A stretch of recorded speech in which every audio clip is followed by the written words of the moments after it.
আসসালামু আলাইকুম। Remote job সম্পর্কে আজকের এই ভিডিওতে আমরা অনেক ইম্পর্ট্যান্ট এবং ইন্টারেস্টিং কয়েকটা পয়েন্ট নিয়ে আলোচনা করব। বিশেষ করে আমি রিমোট জব স্টার্ট করার পর থেকে আপনাদের বেশ কিছু প্রশ্ন ছিল, যেমন আমি কিভাবে রিমোট জব পেয়েছি, রিমোট জবটা কি, কিভাবে আপনারা পেতে পারেন, রিমোট জবের জন্য ইন্টারভিউয়ের প্রিপারেশন এবং প্রসেসটা কেমন হয়, এবং সেই সাথে আপনারা জানতে চেয়েছেন আমার রিমোট জবের অভিজ্ঞতাটা কেমন। এবং এই ভিডিওতে আমি আরও বোনাস পয়েন্ট হিসেবে শেয়ার করব রিমোট জবের স্যালারিটা একজন জুনিয়র ওয়েব ডেভেলপার হিসেবে আপনার কত রেঞ্জের ভিতরে হতে পারে। তাই আপনি যদি রিমোট জব করতে চান বা এই সম্পর্কে ইন্টারেস্টেড হয়ে থাকেন, তাহলে এই ভিডিওটি ডেডিকেটেডভাবে শুধুমাত্র আপনার জন্য। তো সবার শুরুতে আমি নতুনদের জন্য রিমোট জব সম্পর্কে বেসিক একটু ধারণা দিই। রিমোট জব হচ্ছে এরকম একটা জিনিস, এটা ফ্রিল্যান্সিংয়ের মতোই, বাট মান্থলি আপনি একটা স্যালারির উপর বেস করে কাজ করতেছেন। অর্থাৎ ফ্রিল্যান্সিংটা আপনি করতেছেন ঘরে বসে, রিমোট জবটাও আপনি ঘরে বসেই করতেছেন, বাট ফ্রিল্যান্সিংয়ে যেমন আনলিমিটেড টাকা ইনকাম করার চান্স আছে, যেটা আপনার রিমোট জবে নাই। আবার ফ্রিল্যান্সিংয়ের ধোঁকা খাওয়ারও চান্স আছে, যেটা রিমোট জবে নাই। অর্থাৎ নির্দিষ্ট সময়ের জন্য নির্দিষ্ট পরিমাণে টাকা দিয়ে ঘরে বসে আপনার থেকে কাজটা করে নিচ্ছে, তখন এটাকে আপনি রিমোট জব বলতে পারেন। এখন এই রিমোট জবটা আপনি অনেকভাবেই পেতে পারেন। যেমন আমি পেয়েছি ফাইবারের থ্রুতে, অর্থাৎ ফাইবারে আমি ভালো কাজ করতাম, ফাইবারে আমার ভালো একটা প্রোফাইল আছে, এইটার জন্য বায়ার আমার সাথে কাজ করে স্যাটিসফাইড ছিল, যার কারণে তারা আমাকে অফার করে তাদের কোম্পানিতে রিমোট জব করার জন্য। এছাড়াও রিমোট জবের বেশ কিছু সোর্স আছে, যেমন লিঙ্কডইন, আপওয়ার্ক, ইনডেড, গ্লেজডোর, freelancer.com। এই সাইটগুলো থেকে আপনি আপনার স্কিলকে শো আপ করে রিমোট জবে যেতে পারেন। আই হোপ আমি আপনাকে এই দুইটা টপিক বোঝাইতে পারছি, রিমোট জব কী এবং আমি কীভাবে রিমোট জবের সোর্সটা জোগাড় করে রিমোট জবটা পেয়েছি। এখন মোস্ট ইম্পর্টেন্ট পয়েন্ট, আমি সোর্সটা খুঁজে বের করতেই পারি, বাট রিমোট জবের জন্য অ্যাপ্লাই করার পরে ইন্টারভিউ প্রসেসটা মেইন। সো এইটা টোটালি ডিপেন্ড করে কোম্পানির ওপর। অনেক কোম্পানি আপনাকে 2 বা 3 বার গুগল মিট, স্কাইপি বা জুমে কল করতে পারে। আমি আমার ইন্টারভিউয়ের এক্সপিরিয়েন্সটা শেয়ার করি, তাহলে আপনি কিছুটা আইডিয়া পাবেন। তো শুরুতেই আমরা অলরেডি একজন আরেকজনের সাথে পরিচিত ছিলাম ফাইবারে কাজের মাধ্যমে। সেই ক্লায়েন্টটা আমাকে নিয়মিত ফাইবারে কাজ দিত এবং দীর্ঘদিন কাজ করার পরে ট্রাস্টেড হওয়ার জন্য উনি আমাকে অফার করে, এবং পরবর্তীতে আমার 3টে ধাপে ইন্টারভিউ হয়েছিল। নাম্বার 1-এ জুম মিটিংয়ে আমার ইন্টারেস্টেড সম্পর্কে তারা জানতে চাইছিল, আমি কী কী করতে পছন্দ করি, আমার কোন কোন স্কিলের উপর কাজ করার আমার ইচ্ছা আছে, আমি রিমোট জব করতে ইন্টারেস্টেড কি না। তো প্রথম দিন জাস্ট এগুলো জিজ্ঞেস করেছিল, এবং ওই দিন আমাকে বলা হয়েছিল আমি যে স্কিলের উপর কাজ করি সেই স্কিলের উপর কিছুটা ধারণা নিয়ে নিতে, কারণ পরের যে মিটিংটা হবে, অর্থাৎ দ্বিতীয় ধাপে যে মিটিংটা হবে, সেখানে আমার স্কিল সম্পর্কে ইন্টারভিউ নেওয়া হবে। এটার জন্য প্রবলেম সলভিং দিতে পারে বা লাইভে কোডিং করতে হতে পারে। তো এটাই ছিল আমার প্রথম দিনের ইন্টারভিউয়ের এক্সপিরিয়েন্স। দেন 3-4 দিন পরে তাদের পক্ষ থেকে আরও একজন আমাকে ম্যানেজার নক করে এবং নির্দিষ্ট একটা টাইমে আমাকে জয়েন হতে বলে। দেন আমি জয়েন হই এবং প্রায় 40 মিনিটের একটা ইন্টারভিউ ছিল। শুরুতেই তারা আমার সম্পর্কে আরও বিস্তারিত জানতে চাই, আমার বয়স কত, আমি কি করি, সকল সম্পর্কে তারা জানে, আমি কোন কাজের উপর ইন্টারেস্টেড, এই সম্পর্কে জানার পরে তারা সেই বিষয়ের উপর আমাকে 3টা কাজ করতে দিছিল। শুরুতে আমাকে প্রবলেম সলভিং করার জন্য একটা কাজ দিয়েছিল, দ্বিতীয় নাম্বারে আমাকে ওয়েব ডেভেলপমেন্টের ফিল্ড থেকে ডিপ কিছু প্রশ্ন করা হয়েছিল আমার ভেতরে কি আছে এটা জানার জন্য, এবং তৃতীয় নাম্বারে আমাকে কমপ্লেক্স ছোটো ছোটো পার্টগুলো আমাকে ইজি উপায় ব্যবহার করে দিতে বলছিল। অর্থাৎ যে কাজটা একজন সাধারণ ডেভেলপার 20 মিনিটে করতে পারবে, সেটা আমি কিভাবে টিক্স খাটায় 5 মিনিটে করতে পারবো, ঠিক এইরকমই কাজ দেওয়া হয়েছিল আমাকে ইন্টারভিউয়ের 3য় নাম্বারে। এটা সম্পূর্ণটাই আমার ব্যক্তিগত ইন্টারভিউ। সো আপনার ইন্টারভিউয়ের সাথে আমার ইন্টারভিউয়ের প্রসেসিং নাও মিলতে পারে। সো আপনাকেও যে এই ধরনের কোয়েশ্চেন করবে ব্যাপারটা মোটেও এটা না, কারণ এক একটা প্রতিষ্ঠান এক এক রকম, এক এক প্রতিষ্ঠানের ইন্টারভিউ প্রসেসটাও সম্পূর্ণ ডিফারেন্ট। সো আই গেস আমার ইন্টারভিউয়ের যে প্রসেসটা ছিল এই সম্পর্কে কিছুটা যদি আপনার ধারণা থাকে, তাহলে আপনি নিজেকে প্রিপেয়ার্ড করতে পারবেন।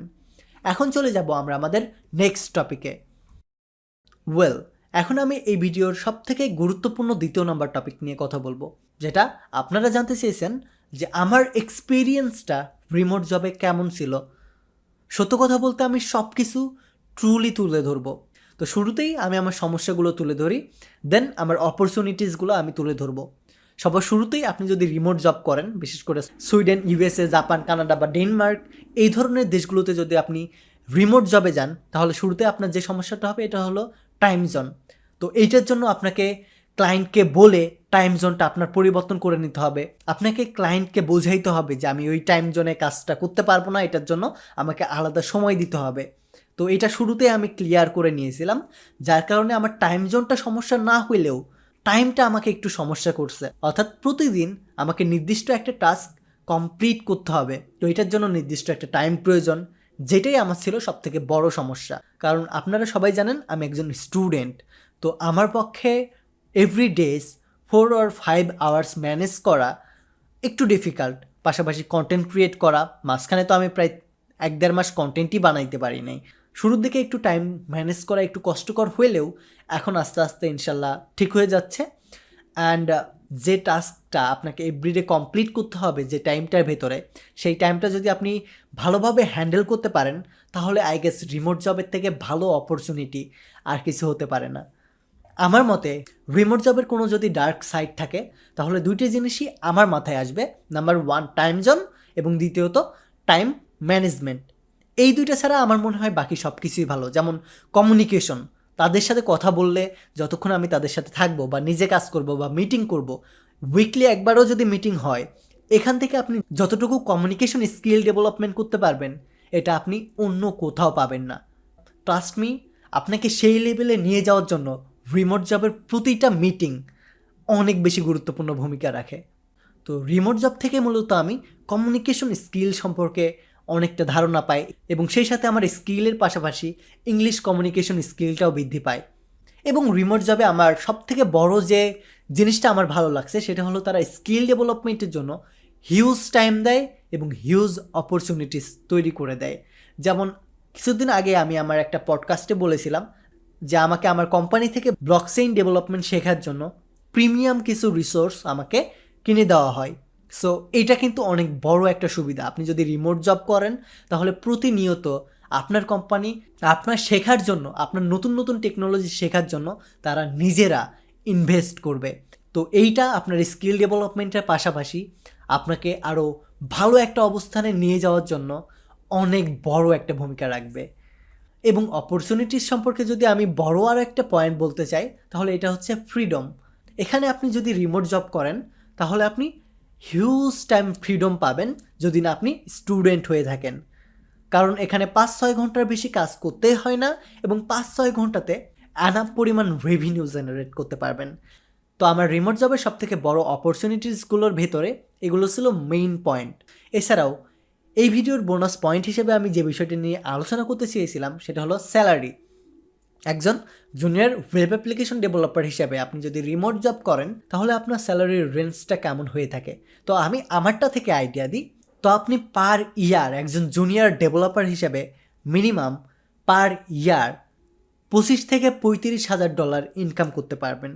আপনার কোম্পানি যদি অনেক বড় হয়, যদি আমারটার মতো স্টার্ট আপ না হয়, তাহলে এইটা স্যালারি রেঞ্জটা আরও বেশি হয়। এখানে মিনিমাম $60,000 পার ইয়ারও হয়ে থাকে রেভিনিউ। তো রিমোট জবে আমি মনে করি না যে আপনার স্যালারি নিয়ে অন্তত টেনশন করতে হবে, কারণ এই স্যালারিটাই যদি আপনি পার মান্থ হিসাব করেন, তাহলে কিন্তু এইটাই আমাদের জন্য হিউজ পরিমাণ। তো আমি চেষ্টা করেছি রিমোট জব সম্পর্কে আমি যতটুকু জানি ঠিক ততটুকুই আপনাদেরকে জানানোর। আর আপনিও যদি রিমোট জব করতে চান, তাহলে এখনই লিঙ্কডইন, ইনডেড, freelancer.com, fiverr.com এবং আপওয়ার্কে বেস্ট একটা পোর্টফোলিও বিল্ড করে ফেলুন। পাশাপাশি চেষ্টা করুন আপনার স্কিলের ওপর কন্ট্রিবিউশন করা। বিশেষ করে আপনি যদি ওয়েব ডেভেলপার হয়ে থাকেন, তাহলে গিটহাব, ইউটিউব বা হ্যাকার র্যাঙ্কের মতো প্ল্যাটফর্মগুলোতে আপনি আপনার কন্ট্রিবিউশনগুলো তুলে ধরতে পারবেন। আর আপনি যদি গ্রাফিক্স ডিজাইনার বা ডিজিটাল মার্কেটার হন, তাহলে আপনাদের বেস্ট প্ল্যাটফর্মগুলো চয়েস করুন, যেটা আপনার স্কিলকে আপনার ক্লায়েন্টের সামনে আপনার স্কিলকে তুলে ধরার জন্য পারফেক্ট পজিশনে থাকবে। তো আজকের এই ভিডিওটা এ পর্যন্তই থাকবে। ভিডিওতে লাইক না দিয়ে থাকলে এখনই একটা লাইক দিয়ে চ্যানেলটা সাবস্ক্রাইব করে ফেলুন। ধন্যবাদ। Take a risk.